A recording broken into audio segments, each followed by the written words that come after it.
I use PowerPoint because I like it and it does what I want to achieve. PowerPoint is marketed as a quick fix for busy executives charged with the responsibility of presenting a lecture swiftly, hence the jibe, death by PowerPoint. This has hidden many of its real qualities, available to anyone with more time, a bit of intuition, and who are not looking for instant gratification. I have discovered techniques that even Microsoft don't tell you about. PowerPoint is part of Microsoft Office, so you may already have a copy. It is available for Apple Mac as well as Windows, but the Windows version does have more functionality, but it works quicker on my Apple Mac. And this is the main design window where you do all your artistic work as it appears on an Apple Mac computer. Here is a brief example of the kind of visual effect possible that I think goes beyond death by PowerPoint.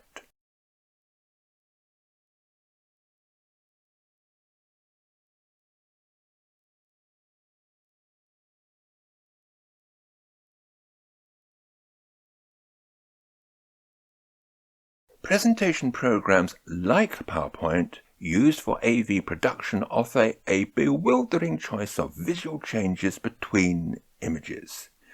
Very often, a straight dissolve between two photographs can be the most effective, especially when they have been taken for that purpose. A show with different changes between slides can be distracting, encouraging another jibe. Nice dissolves, shame about the photos. A starting point for many AV creators is a selection of themed images synchronized to music. Here is one I produced a few years ago about London at night to Debussy's Clair de Lune.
Special effects should only be used to emphasize a story or provide continuity. The opening of the church doors shown earlier gives the impression of entering church. Very often these effects are best executed in animations, not transitions, where you can have multiple animations working together.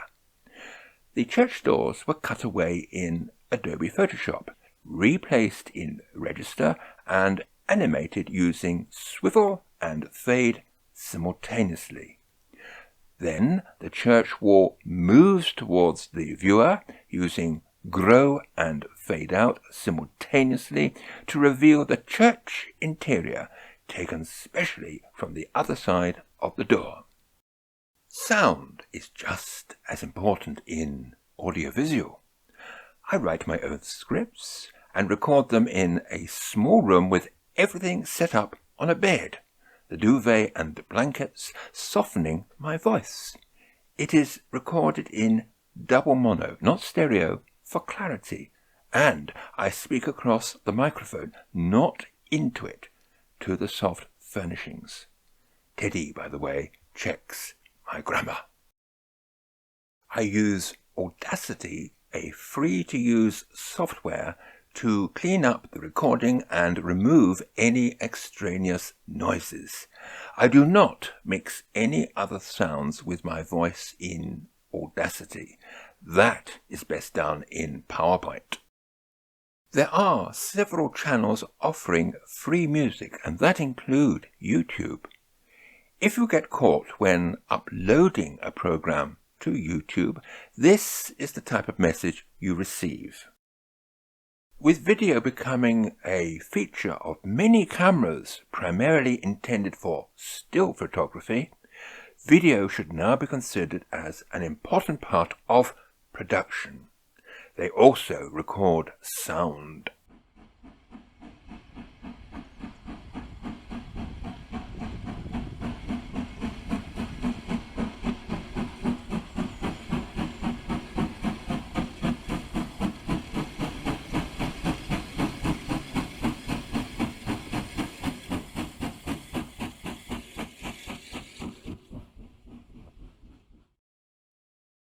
In 2017, Olympus let me try one of their latest cameras, which enabled me to combine many skills in a single production. Photographs, video, sound, and production itself, all put together in Microsoft PowerPoint.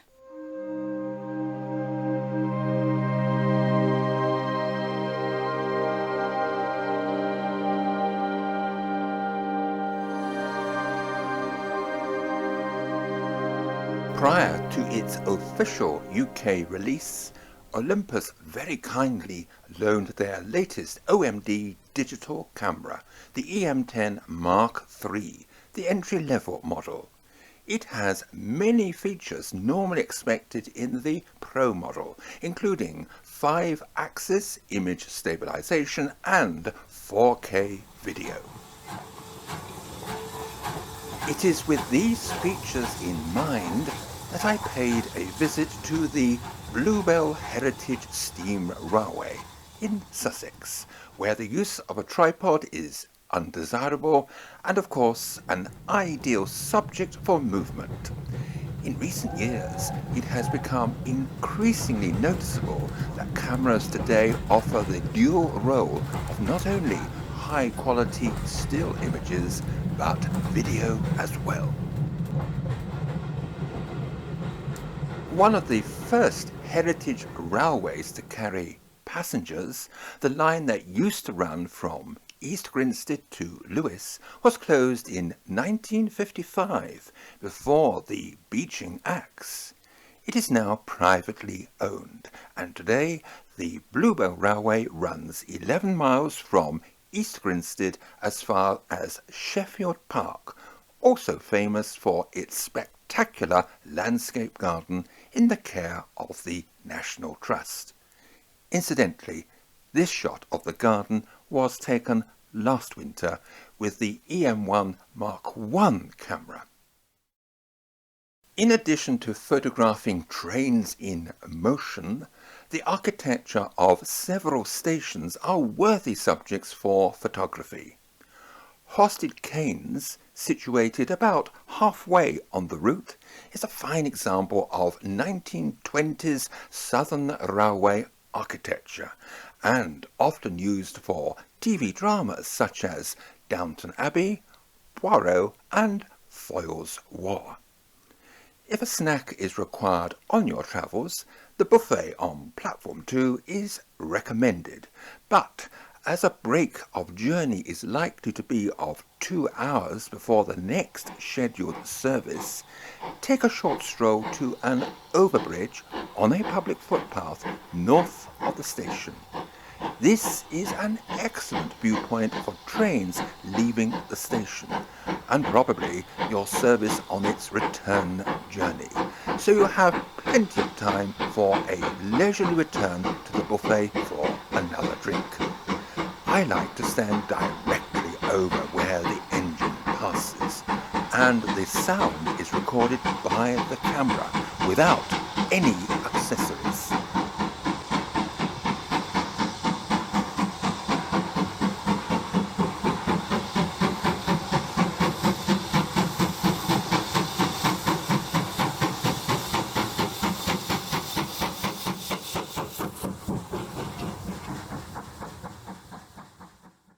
For the benefit of my friends who are only too familiar how I travel on the National Rail Network, I went on a class of travel that I like to think reflects my status.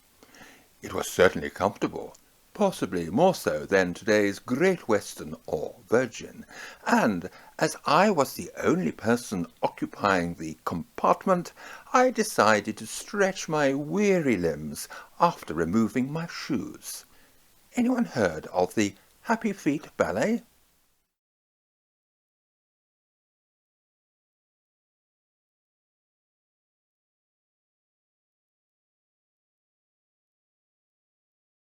Back to the serious stuff.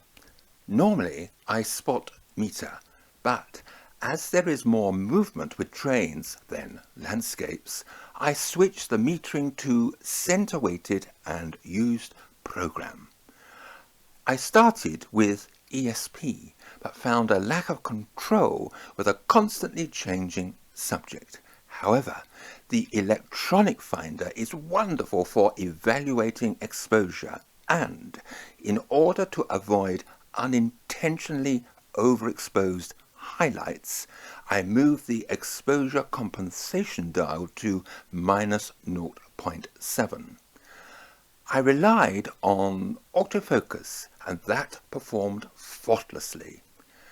I haven't mentioned white balance.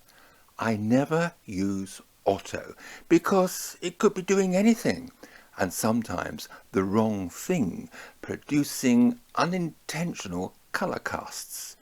My preference is for cloudy, which is around 6000 Kelvin. It warms the colors slightly, removing any hint of coldness caused by a cloudy sky. The camera was supplied without its 14-42 pancake kit lens, so I used the 12-50 instead. But I was hooked on video, which interested me in the 1970s. Then, incidentally, it was known as cine, before I switched to commercial still photography. When I tried video on the recent Mark II model of the EM1, I was immediately struck by the improvement in quality, especially when the video was paused in playback. But the most impressive new feature was image stabilization for handheld movies that ironed out unintentional hand and body movements. Wonderful for panning with the subject. I am pleased to announce that these features have been incorporated into the new EM10, offering something very close to the EM1.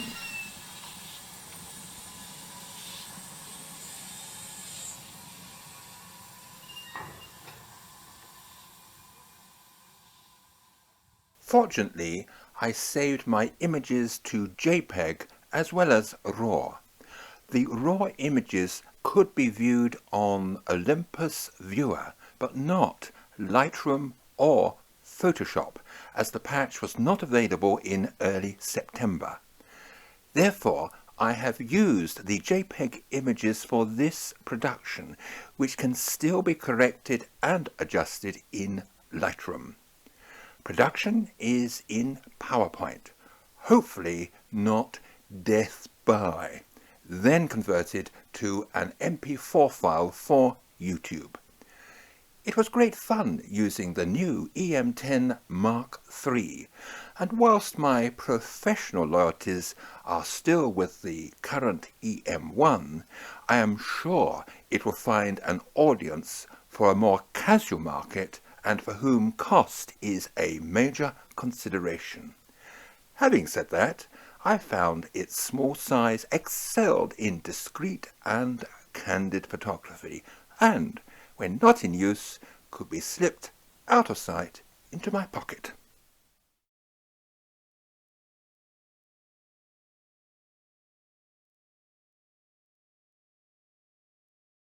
You can learn more about making a presentation in PowerPoint by clicking the link top right of this screen.